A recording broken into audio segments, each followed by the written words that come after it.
Alright guys, so I was going to do a walk around of my Rhino here, say what it's got on it, and post my thoughts on that. I'll just sort of start at the front here, head to the back.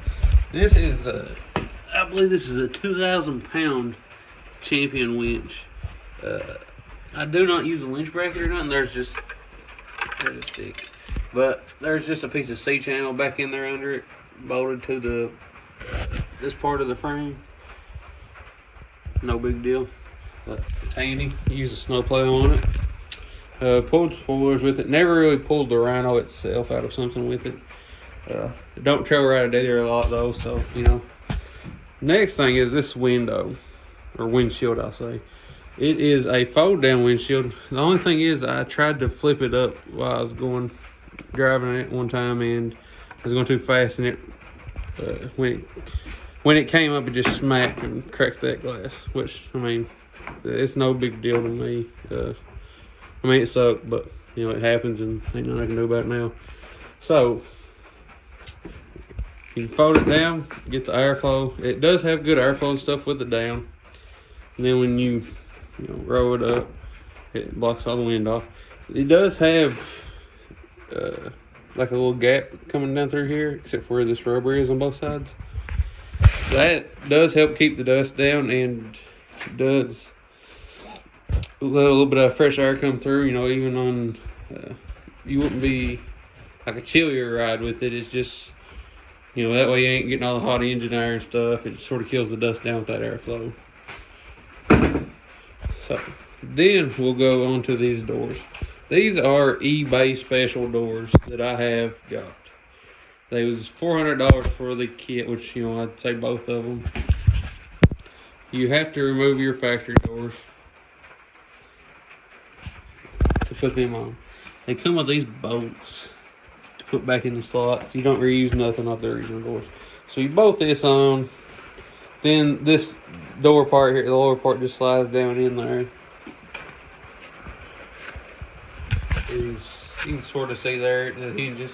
Does hinge pretty well all the way around to the fender. The only thing that sucks is these hinges kind of suck to fight with, and I'll show you more about why in just a second after I talk about this upper part. So this upper part is just like a tube frame, I guess you'd say, sort of like conduit. Then this snaps over top of it with these buttons. There's several of them around through there. They fit pretty good and stuff.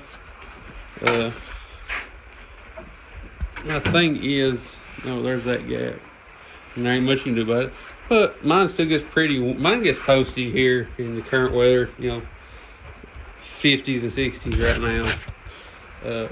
Does good. The bottom of it here velcros onto the lower part. I don't know how that's going to last for a while. This is the second year I've had them, but the first year I didn't get it out a whole lot. Didn't have much snow or anything. Now this is why that latch system sucks, because this tube is bent. I would say crinked more than bent, because it's poked out. So when you tighten it, close it, you got to push it down this way, push that bar past that.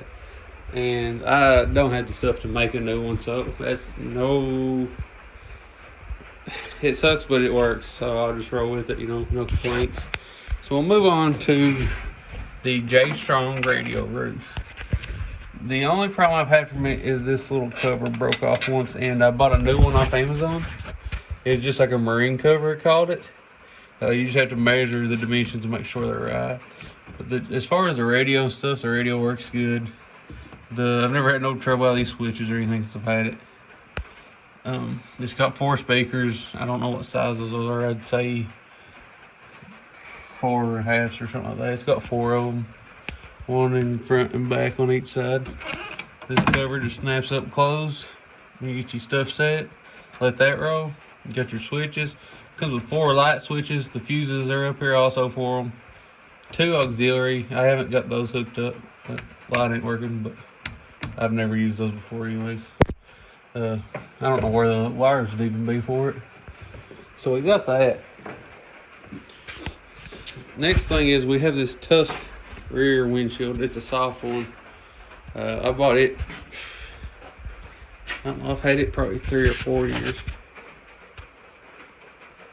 4. So it just, you pull these straps tight, you can see that gap there. I'd probably need to adjust it some as part of that problem too. Maybe not. I might have it on the wrong side or something too. I doubt that. But, I mean, as far as that is, it helps. But I probably just, a hard coat would probably be better because it'd be easier to keep clean. You just bolt it in, wouldn't have no worries. But you can see that slid down or something there in time because one side's higher than the other. So I'll have to work on that.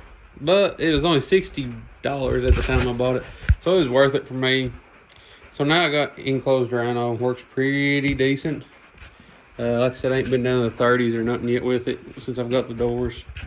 Last year I had the Rhino doors, the factory doors for most of the winter. Next we got this, I don't know what it was. They labeled it as like a Rhino golf cart, or something else. Cup holder, $20. Had these already in it. Came with all this pre-bent. Just had to come up with your own pop rivets. Probably wouldn't do it again. And the main reason why is when you shift it into the low. That's in low. You can see my finger hits it right there. I would always hold mine like this and shift it in, and your fingers hit it there. So if you're just doing it, not paying attention, you're going to bump that, and it probably ain't going to feel good. So I don't know if I'd do that again. I'd probably try to spend a little bit more money on something if I was going to do that. Then 2, possibly I've seen people would put, they'd make a switch panel to go like where this is originally. There's a little sticker behind it. So I'd probably do that, but I don't know what I'd put in it with this unit exactly. Ain't much else I'd want to add to it besides like some backup lights, which would be nice. I also have my winch control over here in the glove box. I should have got a like a dash switch and put in, but is what it is. I don't use the winch a whole lot, like I said.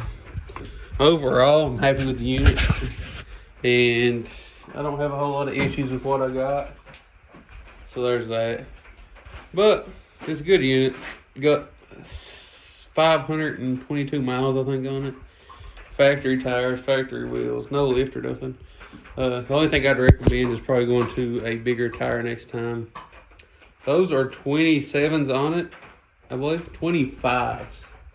26s actually, I'm sorry.